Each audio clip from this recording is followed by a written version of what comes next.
تو بیٹا نیزے کی نوک پہ قرآن سناتا ہے۔ سیدہ طیبہ طاہرہ ظاہرہ عابدہ ساجدہ راکعہ سیدہ فاطمہ الزہرا رضی اللہ تعالی عنہا کا اسوہ، مخدرات اسلام کے لیے، ہماری بہنوں بیٹیوں کے لیے مکمل کامل اور اکمل نمونہ ہے۔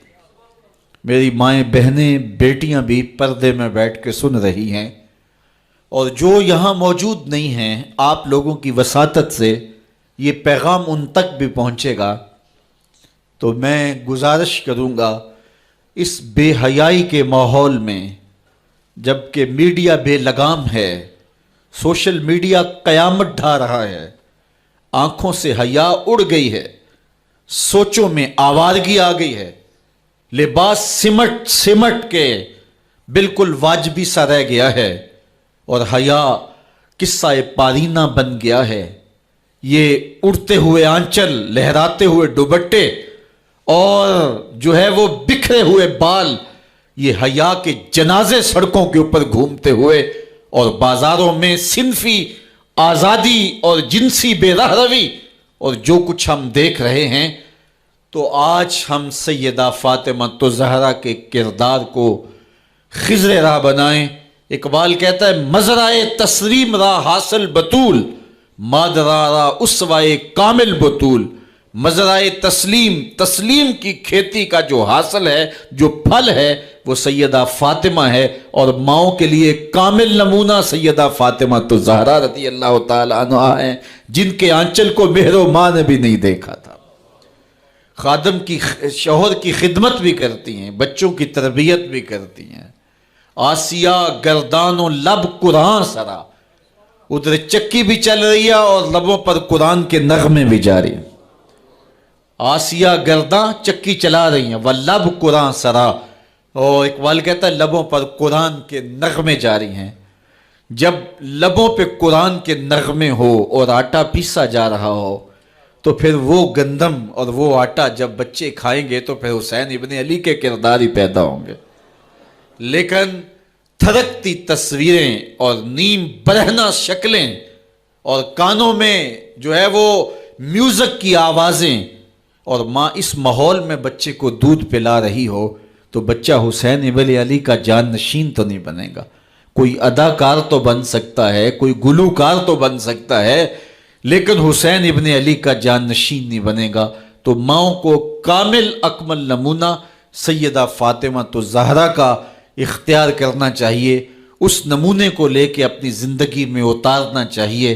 آج ہم دلیلیں دیتے ہیں، میڈیا سے دلیلیں سنتے ہیں، اسلام تنگ نہیں ہے، تم نے اسلام کے دائرے کو تنگ کر دیا ہے۔ میں ایک ہی بات کہا کرتا ہوں، یہ دلیلیں دینے والے سوچیں کہ رسول خدا کی بیٹی کے پردے کا عالم کیا تھا۔ بس ہمارے لیے وہ نمونہ ہے، وہ کامل اور اکمل نمونہ ہے، اور ہم نے اپنی زندگی اس نمونے کے مطابق گزارنی ہے۔ سیدہ پاک سلام اللہ علیہا کو اس بات کی فکر رہتی تھی کہ ساری زندگی تو میں نے اپنے پردے کی حفاظت کی، مرنے کے بعد جب پٹڑے کے اوپر ڈال کر کے لے جایا جاتا ہے لاش کو، تو اس وقت جسم جھلکتا ہے، چھلکتا ہے، تو بے پردگی ہوتی ہے۔ تو زندگی میں تو انسان اپنے پردے کی حفاظت کر لیتا ہے، لیکن جب جنازہ اٹھتا ہے تو اس وقت عورت کے جسم کی ڈیل ڈول ظاہر ہو جاتی ہے، اگرچہ اس کے اوپر پردہ پڑا ہوتا ہے۔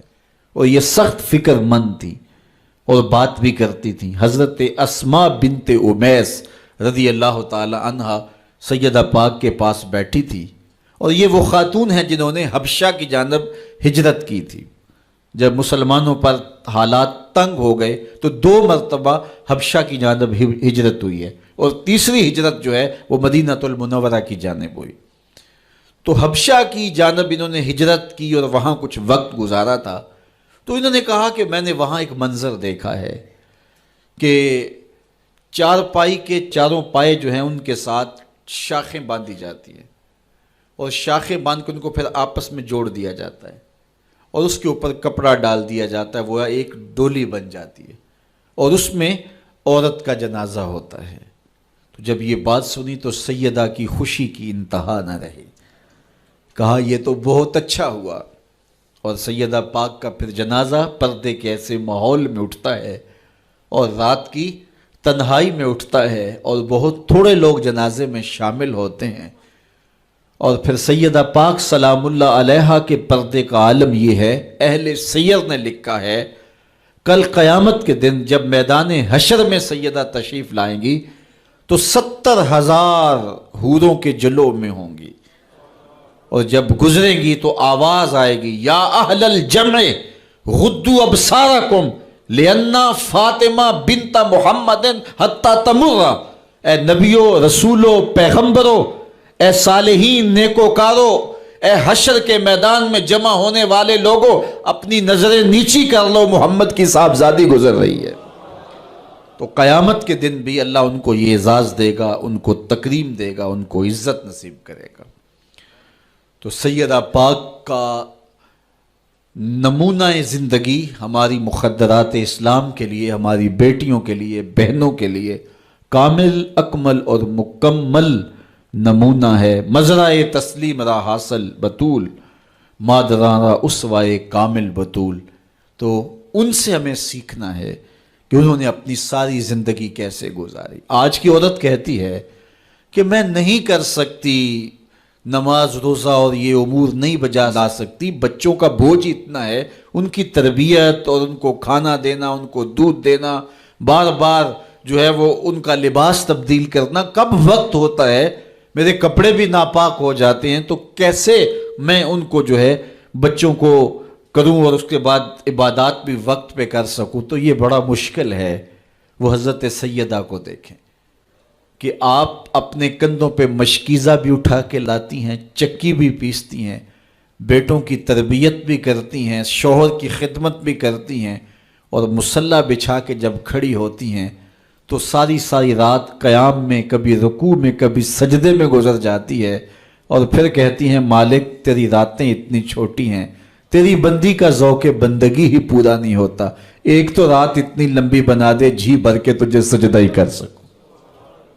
تو انہیں شکوہ رہتا ہے کہ راتیں اتنی چھوٹی ہیں اور میرا ذوق بندگی ہی پورا نہیں ہوتا۔ سارا دن روزے سے گزرتا ہے، رات قیام میں، رکوع اور سجود میں گزرتی ہے، اور بیٹوں کی تربیت کی تو وہ کائنات نے ایسی تربیت کا جوہر نہیں دیکھا ہے جو سیدہ فاطمہ کے گھر میں پلنے والے بچوں میں تربیت کا رنگ نظر آیا، کہ انہوں نے اپنا خون دے دیا لیکن دین کی آن پہ آنچ نہیں آنے دی۔ تو ان کی زندگی ہمارے لیے، ہماری مخدرات اسلام کے لیے، بہنوں، بیٹی اور ماؤں کے لیے کامل اکمل نمونہ ہے۔ میری بہن، میری بیٹی، تو مغرب کی ٹینو نہیں ہے، تو مشرق کی بیٹی ہے، تو کوئی دیا نہیں ہے کہ جس کو جو چاہے اٹھا کے لے جائے، تو گھر کی رونق ہے، عزت ہے، آبرو ہے، تو سمٹ جائے گی تو معاشرہ پھیل جائے گا، اور تو اگر گھر میں سمٹ کے بچوں کو سنبھال لے گی تو امت بحر و بر پہ قابض ہوگی، لیکن اگر تو گھر کو نہ سنبھالا تو پھر امت کبھی بھی بامراد اور کبھی بھی سرخرو نہیں ہو سکتی۔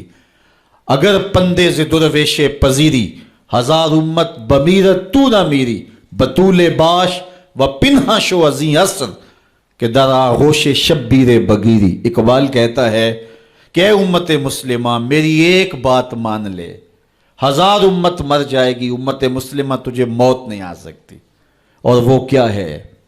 اللہ اکبر، بطول باش، قوم کی بہن سے، بیٹی سے، ماں سے مخاطب ہو کے اقبال بولتے ہیں بطول باش، بطول بن جا، وہ پنہا شو ازیں اثر، اور زمانے کی آنکھ سے پوشیدہ ہو جا، پھر در آغوش تو شبیر بگیری، پھر تیری آغوش میں بھی حسین ابن علی کے جانشین پرورش پائیں گے۔ تو اپنے آپ کو سمیٹ کے اس کردار کے سانچے میں ڈال لیا جائے۔ عورت کا دائرہ کار گھر ہے، چار دیواری ہے، اور اس چار دیواری کے ماحول کو آسودہ رکھے، وہ باہر نکل کر کے جو ہے وہ گھر کی ذمہ داریوں سے دستبردار نہ ہو۔ یہ ذمہ داریاں مرد کی ہیں کہ وہ باہر نکلے اور ضروریات کو فراہم کرے۔ عورت کی ذمہ داری چار دیواری کی ہے، اس چار دیواری کو رونق بخشے اور تربیت پر، نئی نسل کو بہتر بنانے کے لیے اپنی ساری صلاحیتیں صرف کر دے. ساری زندگی میں ایک اس کا بچہ بھی اگر قوم کو مل گیا تو قوم کی تقدیر بدل دے گا. مائی راستی ہیں یا ام الخیر ہیں، انہوں نے ایک بچے کی تربیت کی. آج مائیں کیوں نہیں کر سکتی؟ بابا فرید کی ماں بیٹے کے مزاج کو سمجھتی ہیں کہ یہ شکر کو بہت پسند کرتا ہے، تو شکر کی پڑیا مصلے کے نیچے رکھ دیتی ہیں، اور بیٹا مصلہ اٹھاتا ہے تو نیچے شکر کی پڑیا ملتی ہے. روز ڈیوٹی دیتی ہیں، اور بیٹا شوق سے نماز پڑھتا ہے، بعض میں شکر کی پڑیا بھی ملے گی. ایک دن کہیں گئی تھی تو نماز کا وقت ہوا، ماں وہاں بے چین ہے، اور وہیں مصلی بچھا کے کہتی ہے مالک میری لاج رکھنا. آج بیٹا مصلی اٹھائے اور اس کو شکر کی پڑیا نہیں ملے گی تو راز کھل جائے گا، تو بیٹا کہیں بدظن نہ ہو جائے. اس کا گمان یہ ہے کہ مالک اپنی کرم نوازیوں سے یہ پوری مجھے ڈائریکٹ دیتا ہے، درمیان میں کوئی نہیں ہے. اللہ اکبر. خیر ماں واپس پلٹی اور سب سے پہلے تجسس بھری نگاہ سے بیٹے کو دیکھ رہی تھی کہ بیٹا کوئی شکایت تو نہیں کرتا، لیکن فرید بیٹے کے لب پہ کوئی شکایت نہیں تھی. خیر ماں نے پوچھ لیا بیٹا نماز پڑھی تھی؟ کہا اماں نماز پڑھی تھی، لیکن آج جو شکر ملی ہے اس کا چس ہی کوئی اور تھا، اس کا ذائقہ ہی کوئی اور تھا. تو آنکھوں سے چھم چھم آنسو برسنے لگے. مالک تو نے میری لاج رکھ لی. تو پھر بتایا کہ بیٹے میں تو یوں ہی پڑیا رکھتی تھی، آج مالک نے جو ہے وہ میری لاج رکھی ہے اور تیرے مصلے کے نیچے پڑیا رکھ دی. پھر فرید بنا نا. تو پیچھے ماں کھڑی نظر آتی ہے، حضرت غوث اعظم رضی اللہ تعالی عنہ. اگر غوث اعظم ہے تو ان کے جبے میں 40 دینار ماں سی رہی تھی نا، اور ساتھ نصیحت کر رہی تھی کہ بیٹا جو بھی ہو جھوٹ نہیں بولنا ہے. پھر ڈاکوؤں کو بتا رہے ہیں کہ 40 درہم تو میرے پاس بھی ہیں. تو ڈاکو کہتے ہیں عجیب کہانی ہے، بلاکو ڈاکوؤں کو بھی پیسے بتایا کرتا ہے. کہا میری ماں نے کہا تھا جھوٹ نہیں بولنا، جو بھی ہو جائے لیکن جھوٹ نہیں بولوں گا. اب ڈاکو شرمندہ ہو کے بولتے ہیں یہ ماں سے جھوٹ نہیں بولتا، ہم رب کا حکم نہیں مانتے. اور یہ پہلے لوگ تھے جو حضرت غوث اعظم کے ہاتھ پہ جو ہے وہ توبہ کرنے والے تھے. اللہ اکبر. قطب الدین بختیار کاکی جب درس گاہ میں جاتے ہیں، استاد پڑھاتا ہے الف لام میم ذالک الکتاب، پورا پارہ سنا دیتے ہیں. دوسرے پارے کا آغاز ہوتا ہے سیقول السفہاء من الناس، بچہ سارا پارہ سنا دیتا ہے. تیسرا پارہ، چوتھا پارہ، 14 پارے سنا دیے. کہا یہاں سے شروع کرو، سبحان الذی اسری بعبدہ. تو کہا بیٹا جس درس گاہ میں 14 پارے پڑھے تھے وہیں بقیہ قرآن بھی حفظ کر لیا ہوتا. کہا استاد جی میں کسی درس گاہ میں نہیں گیا، میری ماں 14 پاروں کی حافظہ تھی، اور صبح جب اٹھتی تھی تو قرآن بھی پڑھنے لگتی اور کام کاج بھی کرتی. تو بچپن سے ہی سن کے ماں کی آغوش سے یہ 14 پارے یاد ہو گئے. تو مائیں اگر ایسی ہوں تو بیٹے ایسے ہوتے ہیں.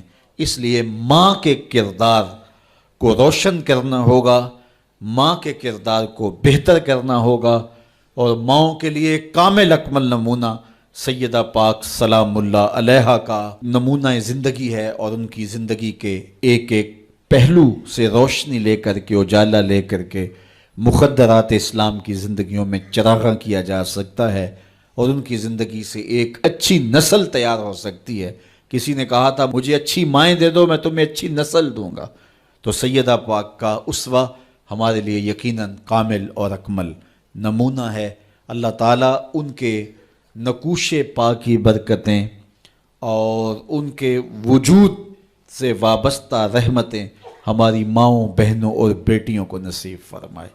اور آج کی اس مجلس میں ہم ان کی وساطت سے اللہ کی بارگاہ میں دعا کرتے ہیں، اے اللہ حیا سوز ماحول سے اس امت کو نجات عطا کر دے، اور اس امت کو پھر عظمت پارینہ و رفتہ عطا کر دے، اور قوم کی بیٹیوں کو اسوہ بطول پہ گامزن کر دے.